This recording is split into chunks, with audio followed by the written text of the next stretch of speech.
This is how I know that racism is literally just jealousy. Because if you don't like a group of people, if you don't like someone or something, you leave it alone. You leave them alone, because if you don't like something or someone, you avoid them. But the thing with racists, or especially anti-black racists, they do not leave us the fuck alone. Like, how can you claim to hate black people yet be obsessed with them and be involved in everything they do? Anti-black racists literally claim to hate black people yet will literally not leave them alone. And you can see this with history. You can see this with segregation era when black people were actually thriving on their own and yet white people destroyed their communities. It's just like, how can you claim to hate us yet want to be us and be so obsessed with us and our culture? You try to make us look bad. You come up with these crazy ass slurs to call us. There is just so much anti-blackness throughout America's conception that I literally could make like not even 2 hours. Like, I could be ranting about this forever. It's honestly just insane how you claim to hate us, yet you are literally obsessed with us. We live in your head rent-free. These people are Native American Indians one day, Moors the next day, Israelites by a blink of an eye, FBA by sunrise. I don't know what they call themselves these days, and for you to say we are the whatever. First of all, how about we're every fucking thing? Is that hard to grasp? The way you go over to Asia and you see Koreans, you see people that are Vietnamese, you see people that are Chinese, you see people that are Filipino, but they're all Asian. You see how they're all different ethnic groups? You see how that works? You see how they all have different identity markers, but yet they're all Asian. You get that, right? What is so hard about believing that people that have melanin were all over the world and had different identities, different ethnic groups, different nationalities? Just like Africa is a whole goddamn continent. People that's Nigerian and the South Africans, they don't identify as each other. They actually fight amongst each other. They have different languages. They have different customs. The commonality is that they're all on the same continent. The commonality is that a lot of them share the same hue of complexion. But they're different. Y'all understand differences when it comes to Latin people.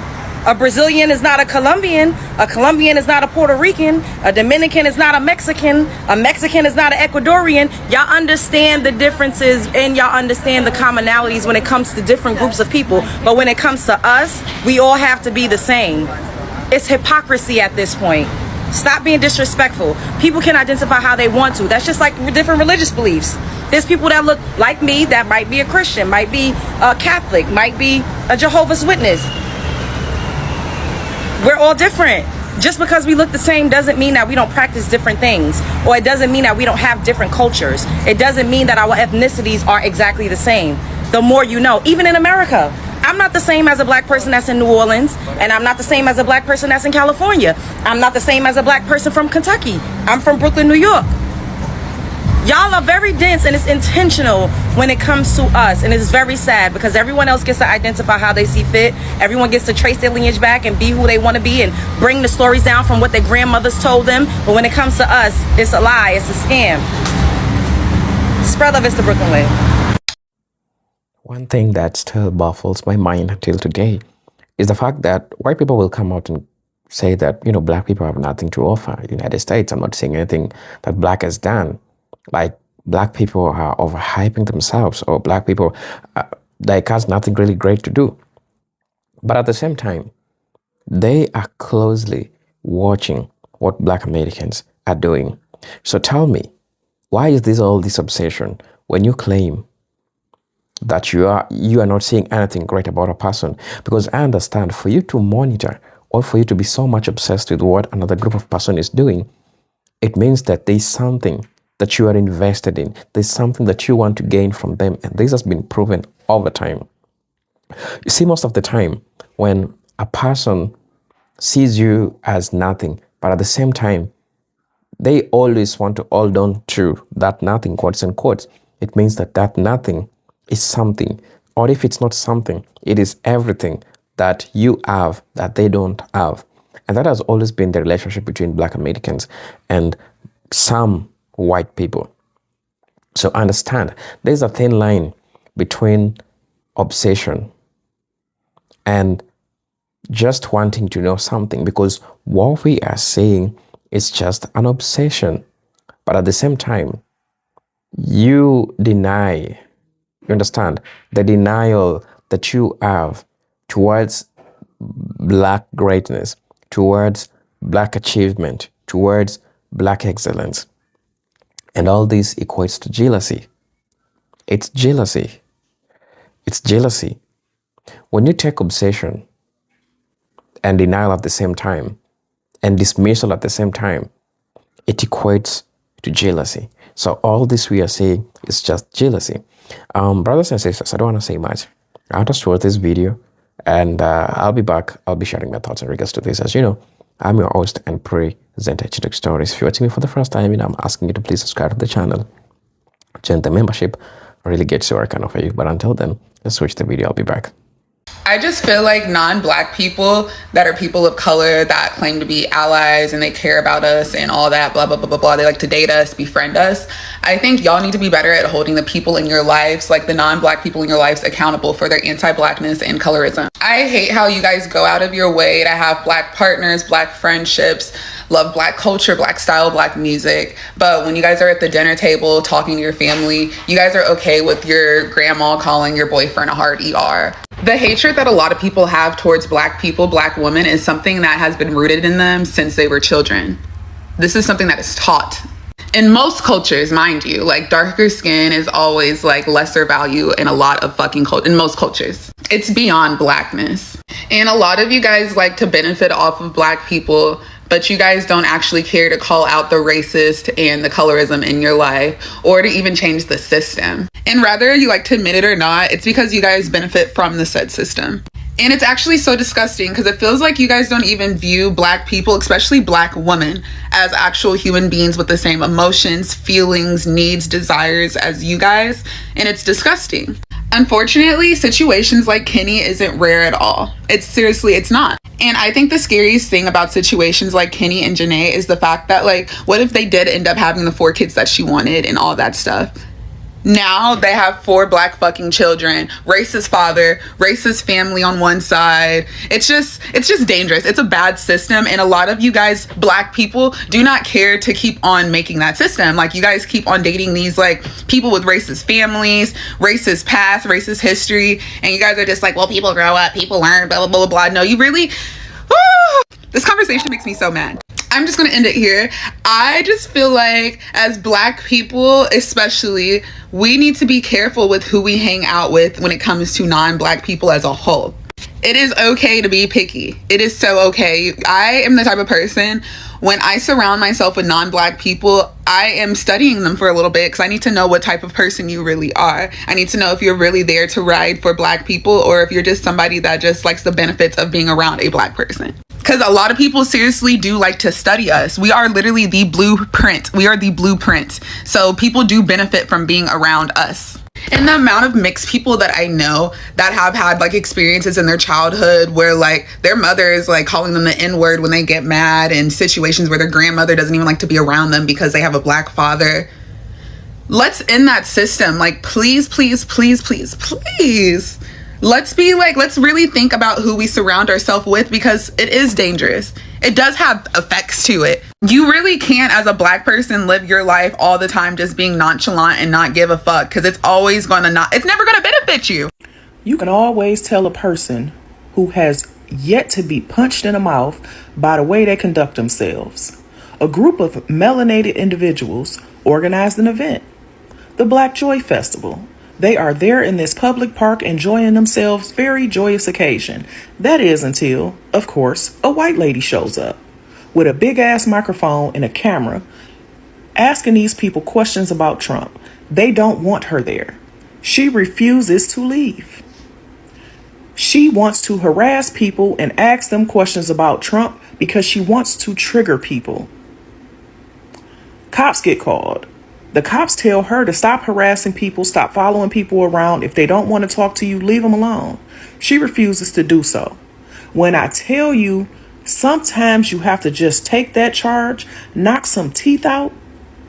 So when they think about doing it another time, they'll rub their tongue across them gums and remember the last time they tried it. Oh, I just found out as I was scrolling on TikTok that Trump has taken over the National Archives, where our history is. He took over the Kennedy Center and all of that. And you know what? I'm just going to be really honest. And this video could, be taken down or whatever. But at this point, I really don't give a damn. Listen, it just seemed like we are being targeted. This is not to make America great, not by fucking with black people. You're intentionally trying to erase our history and just take everything from us to make it hard to get jobs and education.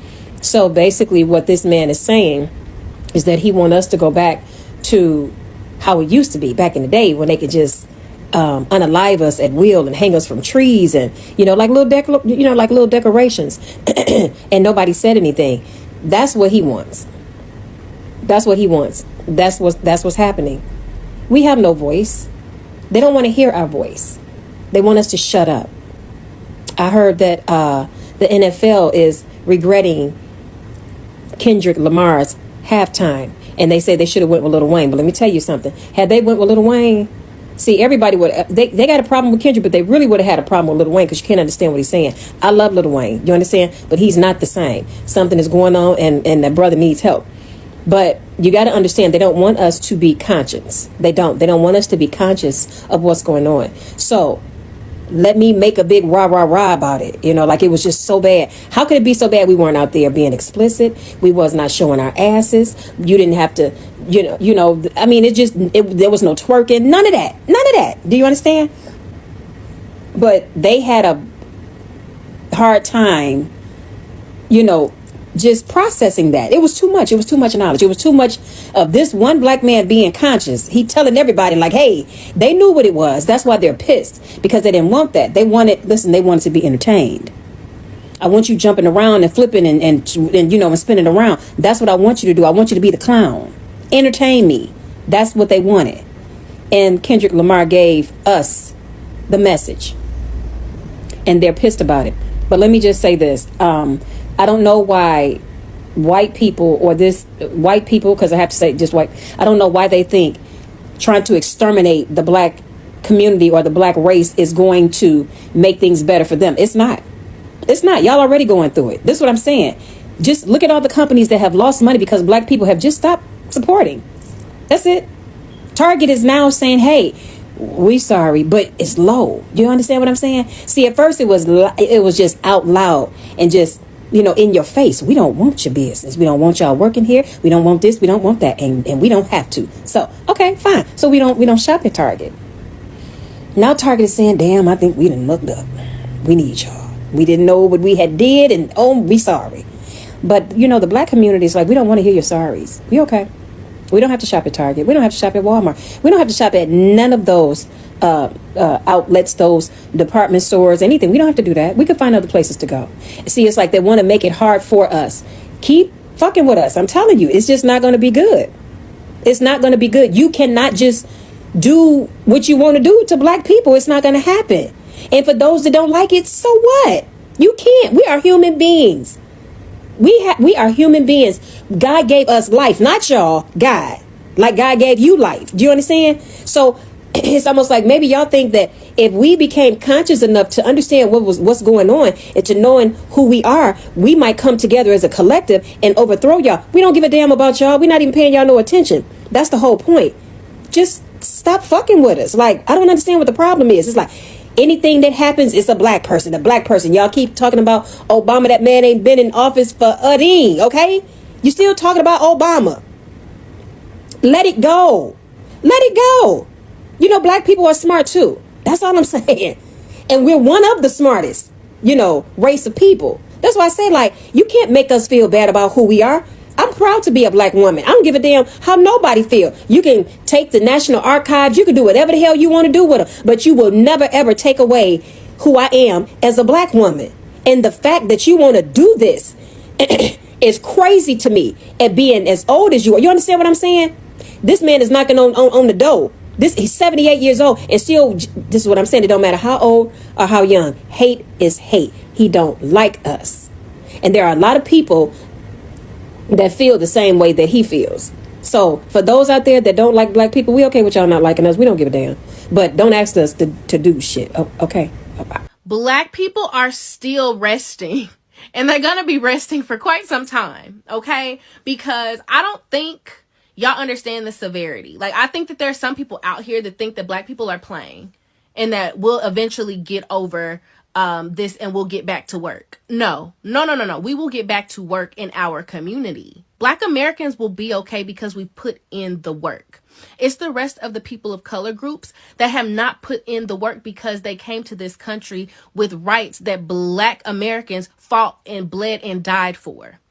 So when black people say that we are resting, that is what we mean. It is not just this election. It is not just this. It is a culmination of so many disappointments from our existence on this stolen land. Okay? Because let's be clear.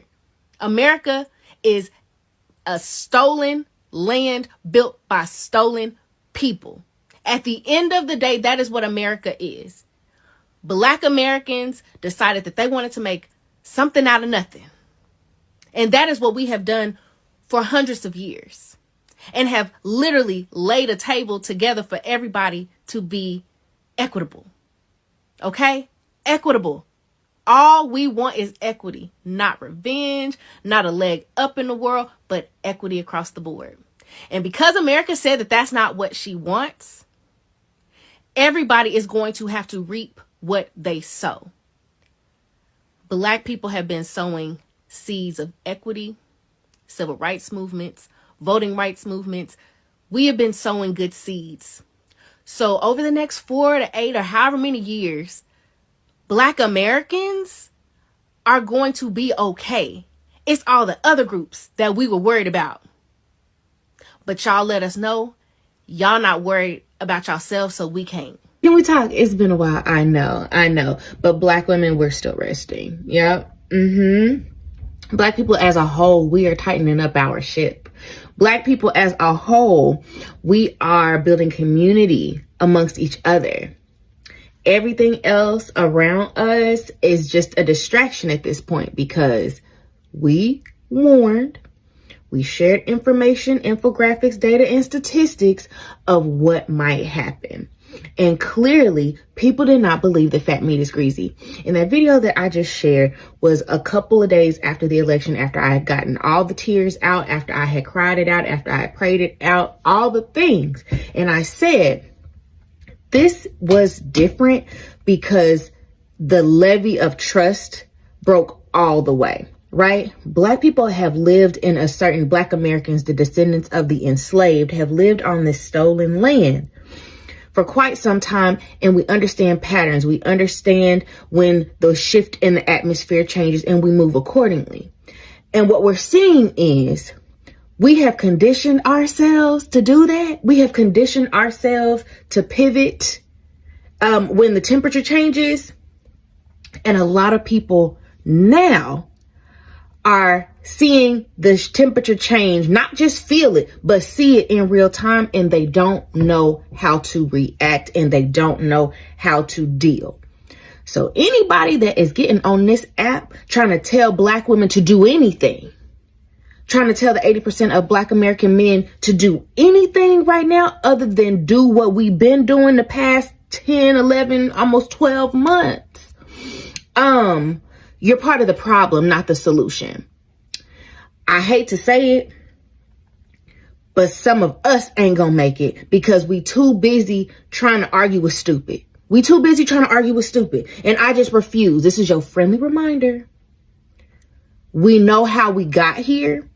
Our rest is important. How we mobilize look different. A lot of the revolution will not be televised. And that's why a lot of folks is mad, because they don't know what we doing and it scares them. Okay?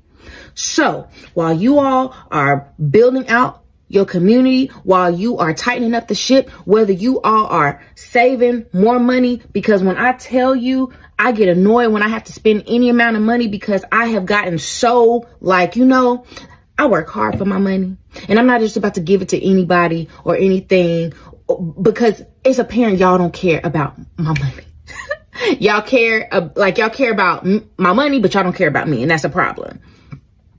You know, it's some places I don't go no more. It's some people I don't see anymore, because at the end of the day, we have got to guard our gates. We have got to guard our peace. We have got to guard our energy, because the more chaos ensues, the more dangerous people get. The more, you know, people do stuff because they just can't pinpoint what Negroes is doing and they mad about it. So at the end of the day, make sure that you are moisturizing. SPF is necessary for us. Drink your 6 to 8 glasses of water or more. Make sure that you are getting in the gym. As I talk to you, I'm talking to myself.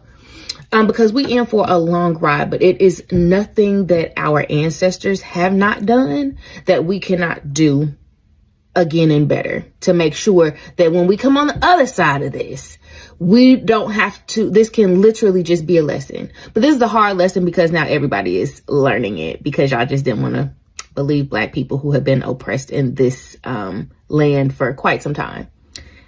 Yep, slavery is ended, but like, systemic racism is everywhere. And now y'all are figuring out that racism, classism, otherism is all on the same boat now. So, you know, y'all be well. Would you be my friend? That's the video that I just saw scrolling through my For You page. And it is of this white man who's wearing a baseball cap. And he is staring earnestly into the camera. And the first thing he says is, to all the Black people, Mexican, and people of other races, would you be my friend? If I approached you in the park and started talking to you, would you be my friend? Then he goes on to say, I am so sorry for what my ancestors did. Now, I didn't do it, but I know what my ancestors did hurt you. Please get the fuck out of here. First of all, hell no, I would not be your friend. And I do not recommend that you see a Black person out in public that you do not know and go up to them. Those kind of videos, and I didn't stitch it because I do not want to give that kind of content any boost in numbers and viewership at all. But it really does just infuriate me, the fact that white people still do that. Would you be my friend? I love all races. You know, that's a different iteration of I don't see color. And after the election, all of the white people on social media, let's just take TikTok. I voted for Kamala. I'm not like those other white people. Let me tell you something. It's performative. There's that word. And it is also disingenuous. First of all, how are Black people supposed to know you love Black people and everybody of all races? We cannot tell that just by looking at you. And those of us who do have common sense, in a sense of self-preservation, we're not just going to take you at face value. If I walk up to you in the park and started talking to you, would you be my friend? Hell no. I will back up and keep minding my business and keep it moving. This nation continues to let collectively Black people know that it doesn't care anything about us. Last November 5th was another resounding message to the Black community. I'm Black, so I'm just going to keep it to my community. And all of this hand wringing because you all are trying to assuage white guilt. You all need to be doing some hard work in dismantling white supremacy and taking a stroll through downtown corridors on a Saturday holding up signs and chanting is not going to do it. And see you all go in that voting booth and you vote to uphold white supremacy that harms Black people and everybody else that does not look like you, so that you can keep the racial caste system that is in operation in this country that benefits you and disadvantages Black people and everybody else. You working actively to dismantle that system is how you show Black people that you love all races and that you want to be friends. Get out of here with that crap. Would you be my friend? No, we wouldn't. So brothers and sisters, welcome back to the channel. I'm hoping that you are doing great from wherever you're watching me from. Now, there is a contradiction. There is a contradiction that a person claiming that black people have nothing great to offer, they at the same time who are paying close attention to what black people do. And you understand that this is not something which is accidental, because this reflects a deeper and social, psychological tension. Because groups that truly insignificant are usually ignored, not monitored. If black people are not important, you could have ignored them, but you can't keep your hands or you can't keep your mouths off black people. That shows that there is something that you want, because attention signals relevance, attention signals power, attention signals perceived threat. So when a dominant group repeatedly observes or critiques and reacts to the behavior of a marginalized group, then it suggests an underlying awareness that the group in question matters far more than is publicly admitted. So the dismissal is rhetorical, while the surveillance reveals the truth.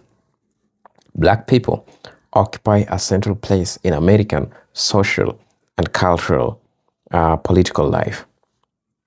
So one reason for this intense focus is anxiety about hierarchy. I want you to understand that, because in societies structured around racial dominance, the dominant group often denies itself in position to the marginalized group.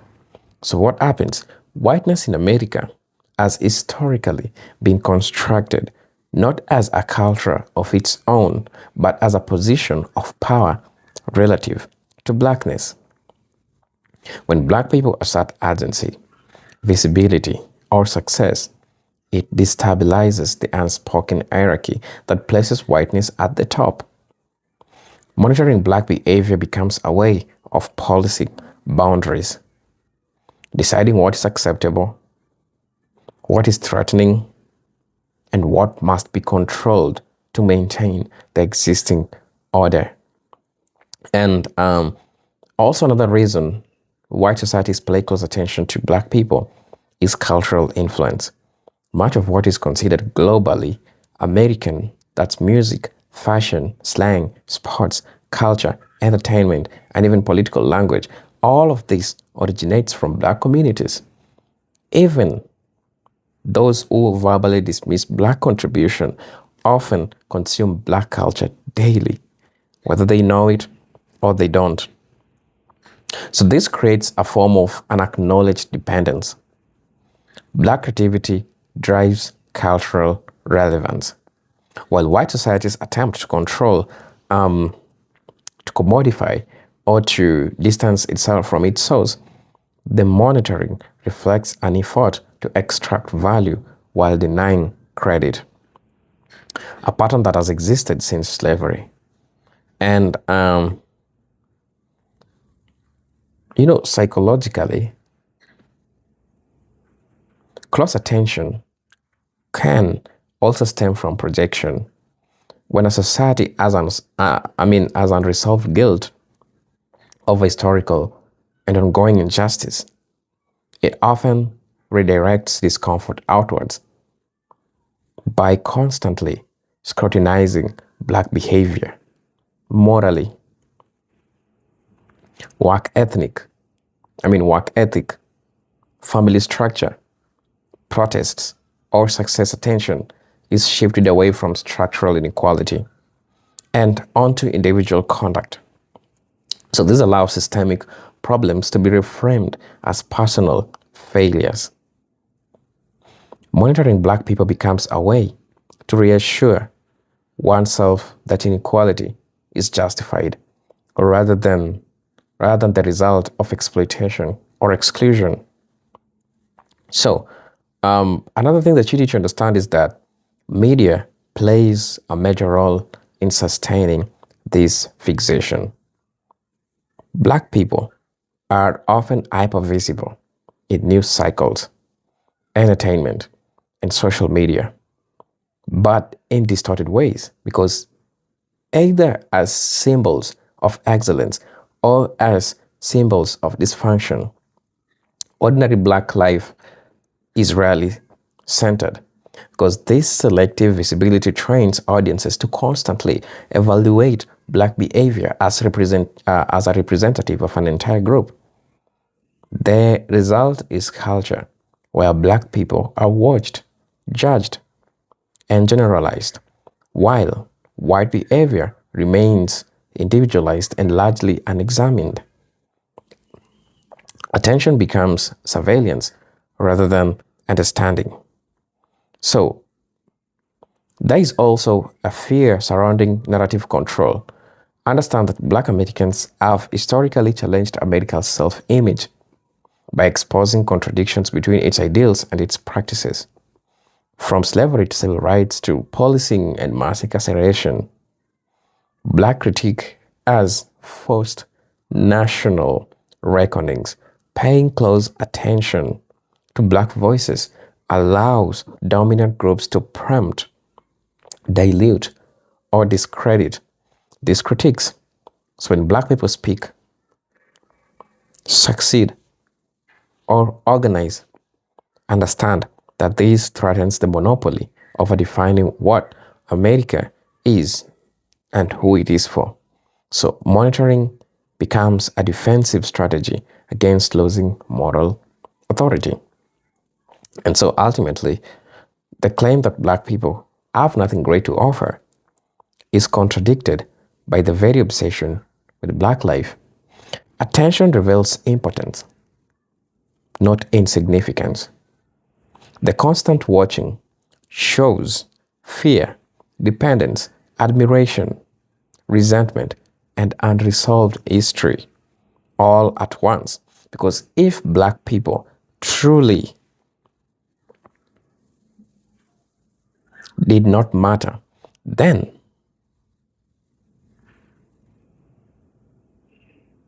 there will be no need monitoring them so closely. The fixation exposes a deeper truth. Black, and that centrality is precisely what makes them impossible to ignore, even by those who publicly deny. And I've said it and I'll say it again. So many times when you see it's so much hard for someone to let go, even though they knew they did you bad. And this is the history of, the relationship between Black Americans and white Americans, and how this all, has been happening for the longest time, makes you understand and makes you seize all these things that are happening in real time. So brothers and sisters, please let me know what you think and feel about this video. As you know, I'm your host and present Digital Stories, but until then, I'm hoping to see you in my next video. Peace, love, and harmony. Salam.